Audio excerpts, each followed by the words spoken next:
Shalom Bapak Ibu Saudara yang dikasihi Tuhan. Seri pengajaran hari ini berjudul Menjadi Alat Bagi Tuhan.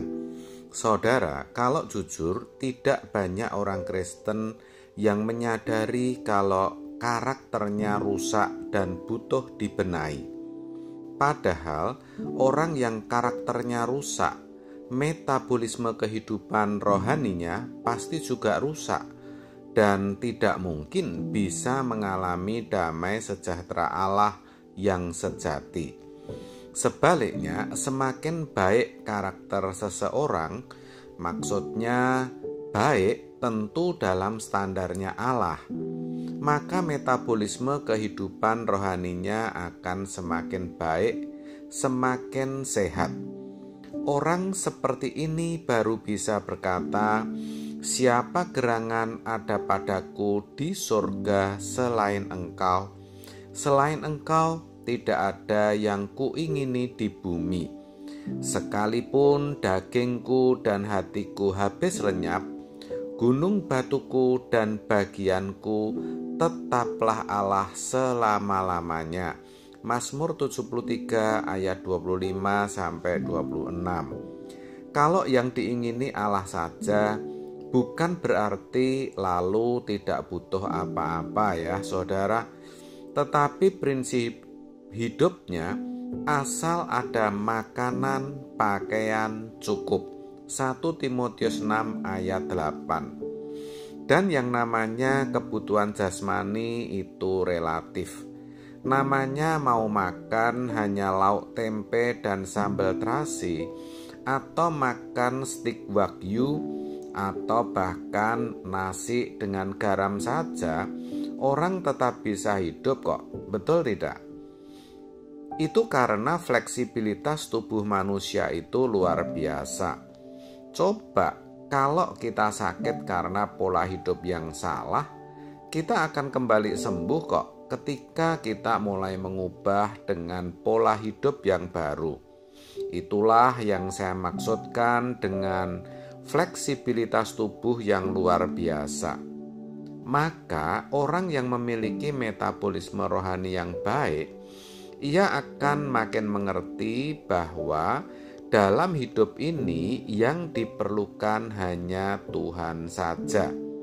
Pertanyaannya, bagaimana kita bisa memiliki metabolisme kehidupan rohani yang benar? Tentu itu tidak mudah, tetapi Tuhan menyediakan sarananya dan kita yang harus memilih. Ibarat pasien rawat inap yang tidak mau dirawat suster dan tidak menuruti nasihat dokter, ya tidak akan sembuh. Harusnya pasien mesti kooperatif, mau kerjasama dan memberi diri untuk diobati. Kalau Tuhan Yesus berkata, bukan orang sehat yang membutuhkan tabib, tetapi orang sakit. Matius 9 ayat 12. Maka yang dimaksud orang sakit itu kita. Kita butuh tabib. Dan Tuhan Yesus adalah tabib kita. Lalu yang disembuhkan bukan hanya fisik kita, tetapi juga jiwa kita. Di sini kita harus mau kerjasama. Jadi sesungguhnya gereja itu rumah sakit, bukan toserba. Tujuan pelayanan haruslah bagaimana pasien yang jiwa dan rohaninya sakit bisa mendapat kesembuhan.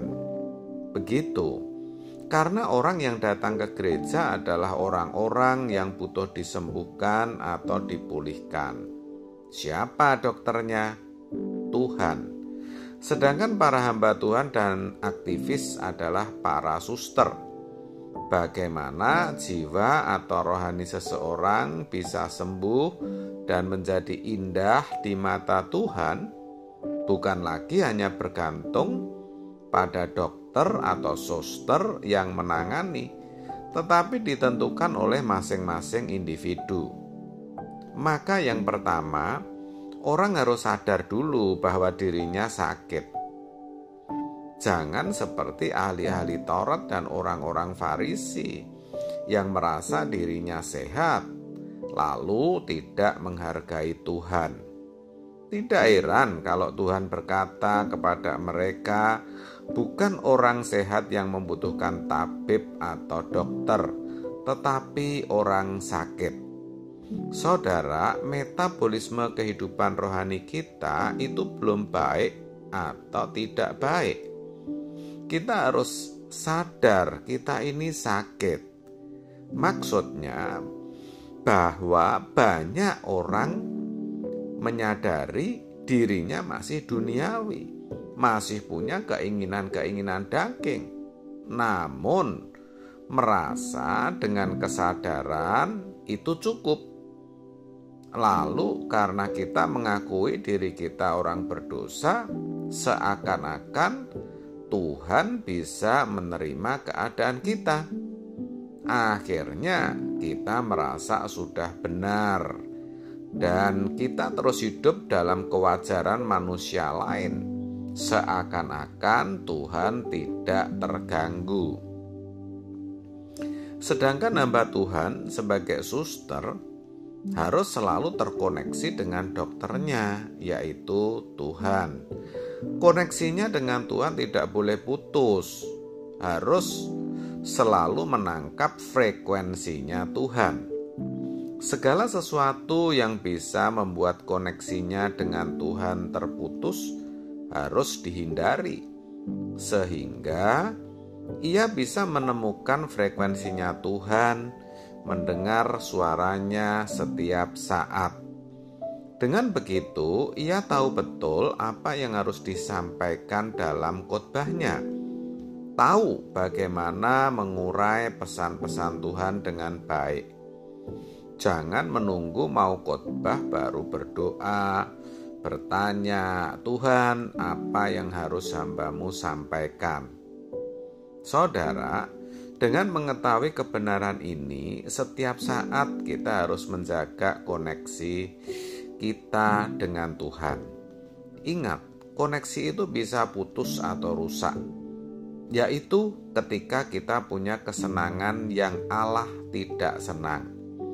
Kalau kita mau menjadi alat Tuhan dengan luar biasa, kita harus berani menyangkal diri dan menanggalkan semua keinginan yang Tuhan tidak kehendaki.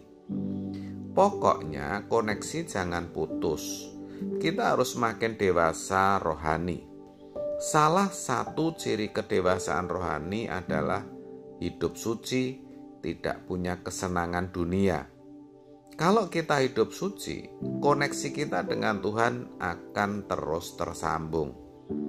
Dan kalau kita sudah terbiasa belajar memiliki koneksi dengan Tuhan, waktu koneksi itu putus, kita merasakan seperti ada sinyal.